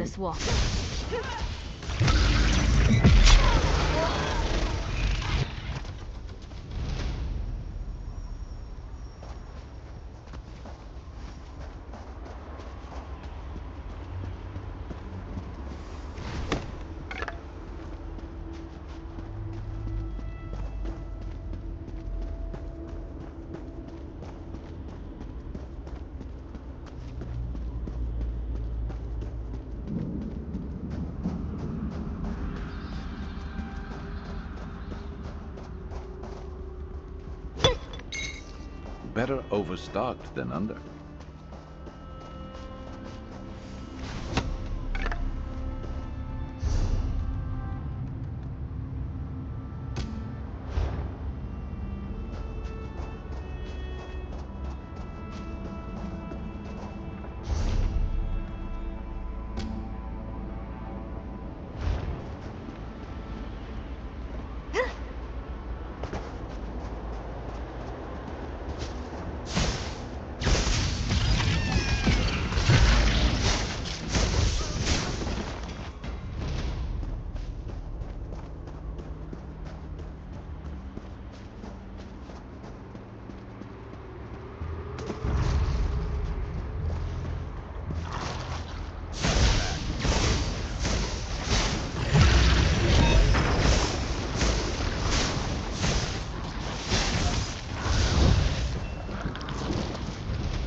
You need to be alive. You have to be. I need you to help me. I didn't do it. I swear. He was like this when I found him. This poor soldier. He didn't have to die. At least the Khajiit got away. How long can he manage to survive, though? I don't know. My clan can be very persistent. Why is your clan hunting these soldiers? Because we made a stupid deal long time ago. We became the guardians of this forest in exchange for power and immortality. But look at the cost. Now the Shadow Walkers hunt anyone who dare sets foot in these woods. I need to help the Khajiit. There might still be a way to save the other soldier, the Khajiit. But you need to trust me. I won't oppose my clan directly. They're my family. But I can help you find your friend.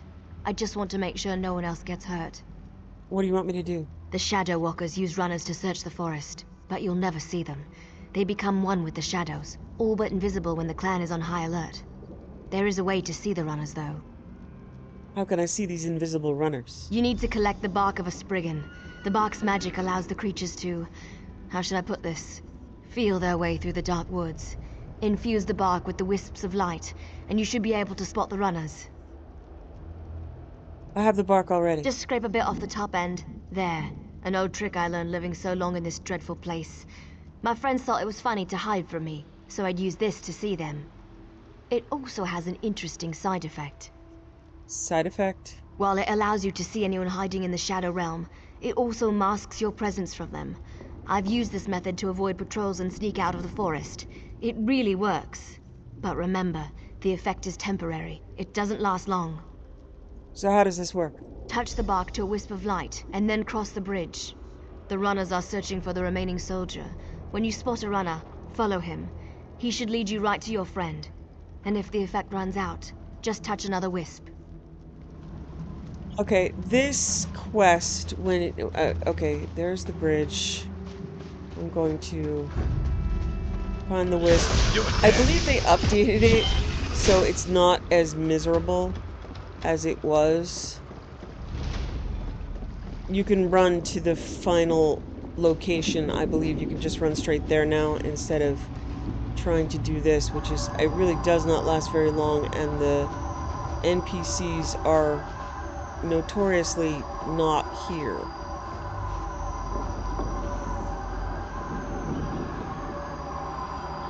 So I have 1 minute, and as you can see, not so much of anything is happening.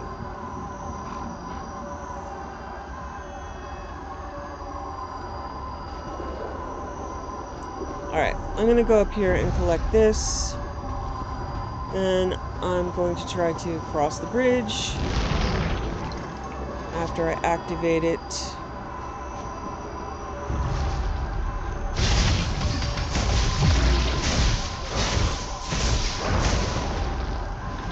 I mean, I really hate this quest so very much. Okay.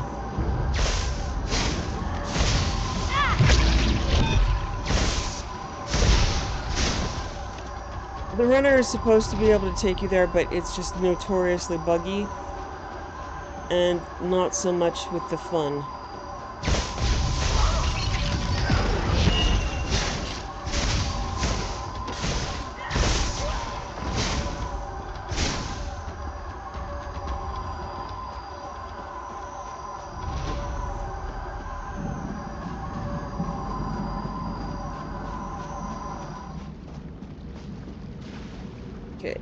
So, failed. Follow the Shadow Runner. So, need to find another wisp.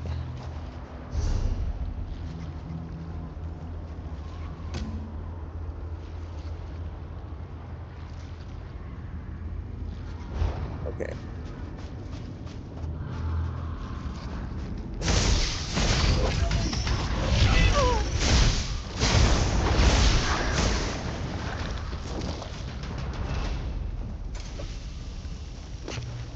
Building up a stash.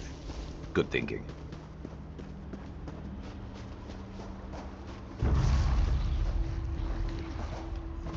There's so much aggro out here. And you have to essentially clear a path because runners may not be able to see you, but everything else can. Okay.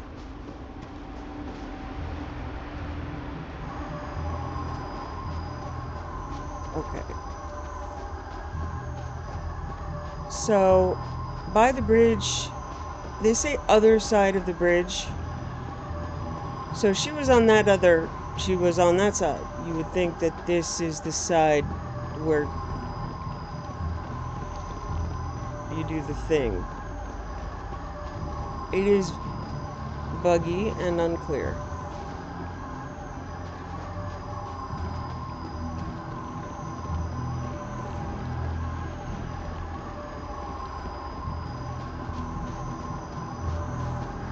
Okay. This makes me nuts. So...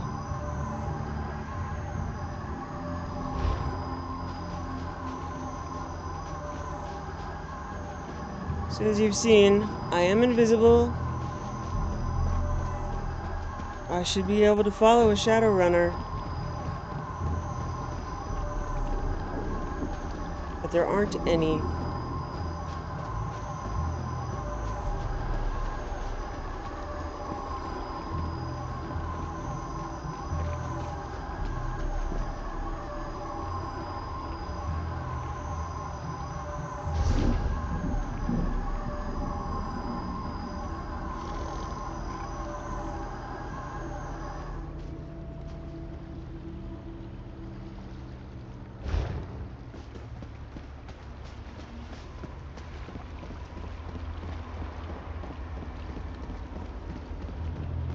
Okay, I'm just gonna look up the final place where I'm supposed to go because I have always hated this quest. Okay, so,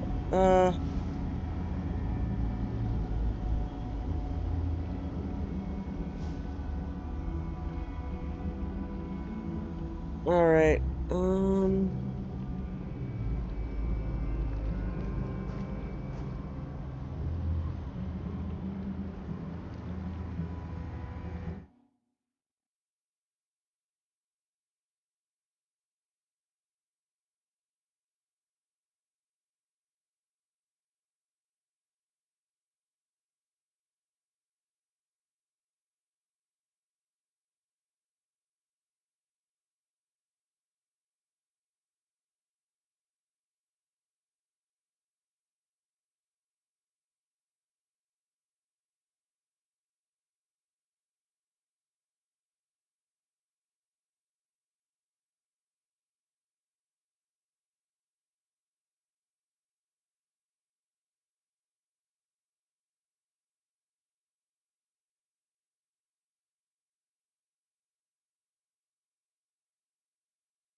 okay, I'm gonna try just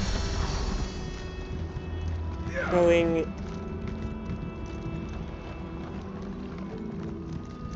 this way. It's incredibly frustrating. There are several like Reddit threads on it. With lots of other frustrated people. Give us the cap, Snake! Leave the outsider alone, you will. Okay, I can hear them.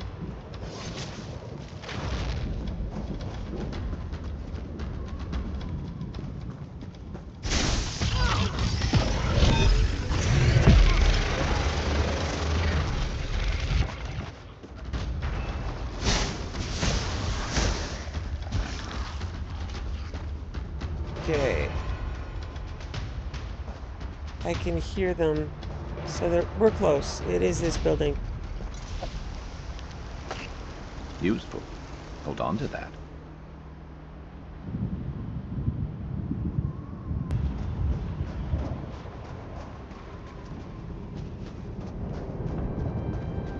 Okay, they are somewhere along the wall here.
Keep us the cat, Snake, and we'll end your Leave life the quickly. outsider alone, warm bloods. You will not harm him. Come, outsider. your back. While they are distracted, we shall find a safer place. Come on.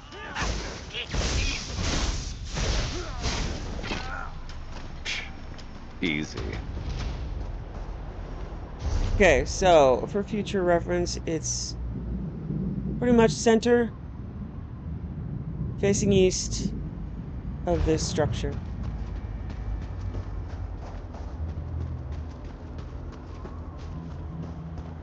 I will help the Khajiit elf. I know the best way into the tower. Don't be ridiculous, Snake. The Khajiit needs expert help, and that means I'm going to provide it. This one does not understand the game the little elf and the snake thing are playing. But we have something important to do. We need to get into this tower. The key to our victory. It's in there. I know this to be true. Tell me what you're talking about. We heard voices in the woods. We thought it was other members of our expedition calling to us for help. But Captain Alfari figured it out. The voice comes from this tower. Whoever is locked in there needs our help, and he will help us in return. What do you know about the Lamia? The wood elves started hunting us almost as soon as we stepped into this dread forest. They killed Captain Alfari in cold blood. I barely escaped. The snake thing found this one, lost and injured, and led me safely through the woods. And why are the Lamia and Ferraniel arguing? This one isn't sure. The little elf appeared out of nowhere. But at least she didn't try to kill Camus like the other elves did. They both claim to know how to get inside the tower, but Camus doesn't trust either one of them. Head for the city to the east. It's safe there. I'll investigate the tower. A safe haven in this place. Camus looks forward to seeing such a thing. Let me rest for a moment before I head out. I wish I could go with you, but until my injuries heal, I would only slow you down.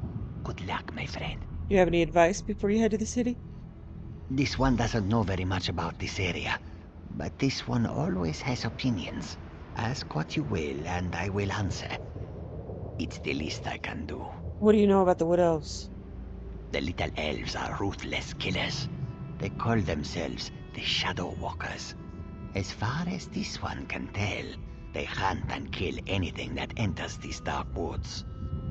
They never even gave us a chance to beg for our lives before they killed Alfari. What about Ferraniel? Camus never saw her before. She stepped out of the shadows, but she didn't attack immediately. It is apparent to this one that she is anxious about something, and she seems eager to help us. Perhaps too eager, if you know what Camus means. If I decide to ask one of them for help, who would you choose? Oh, what a choice. Like deciding whether to roast slowly or leap right into the flames. There is no good answer. But if we were seeking allies, Camus would choose the elves. They are strong and capable. They could be a great help against Molag Bal. Not the Lamia? Well, the friendly snake thing did help me. We shouldn't dismiss them out of hand.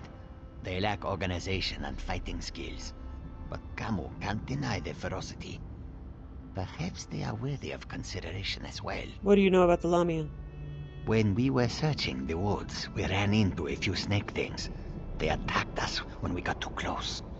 They never seemed to actively hunt us, though. And of course, that snake thing over there helped Camus.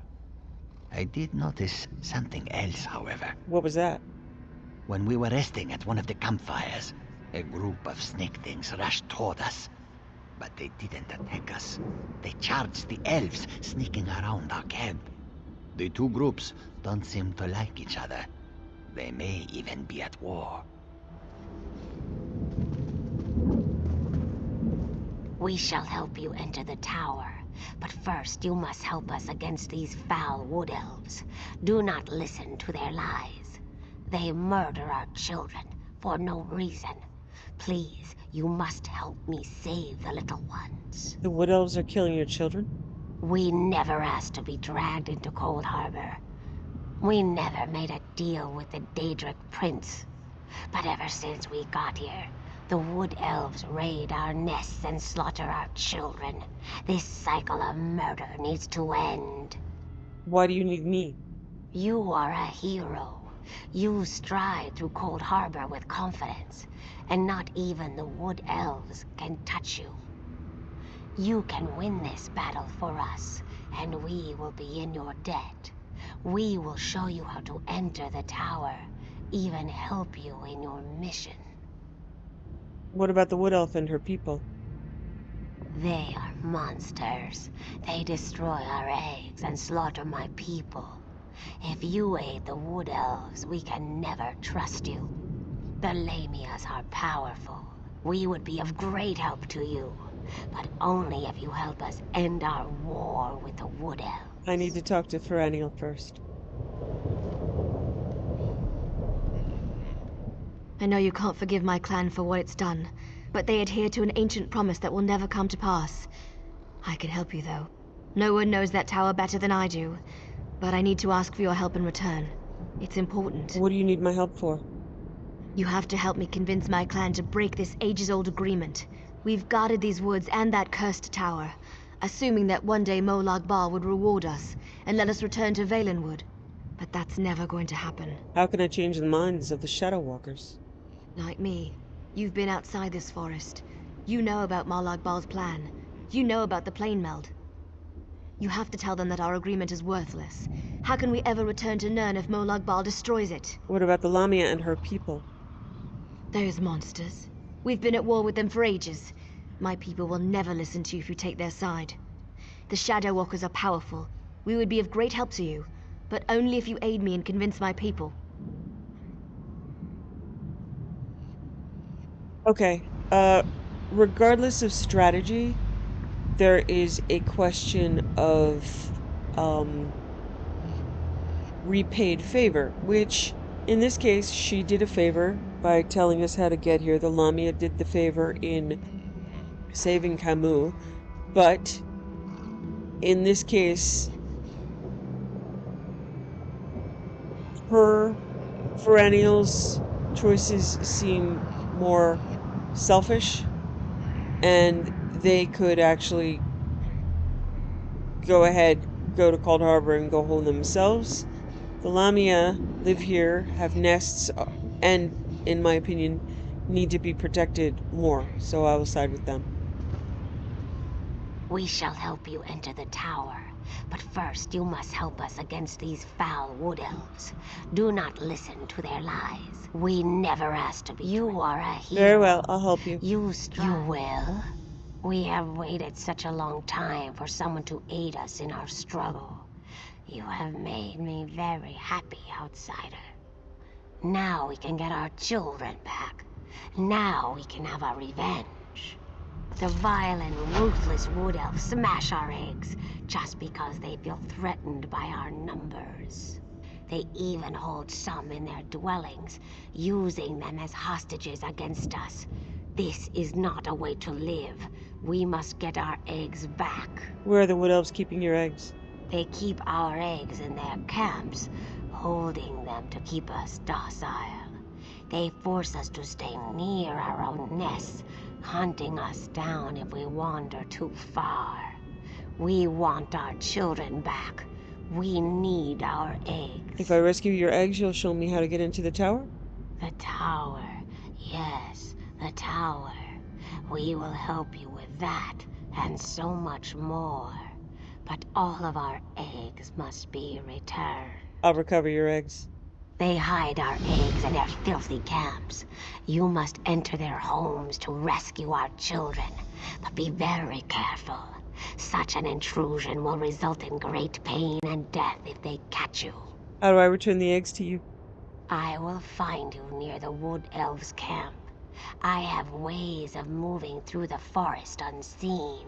Can be dangerous, but worth the risk. I will do anything to get our children back. Okay. Wait, outsider. A moment more of your time. I get it. My people killed one of your own. They aren't evil, though. You have to understand.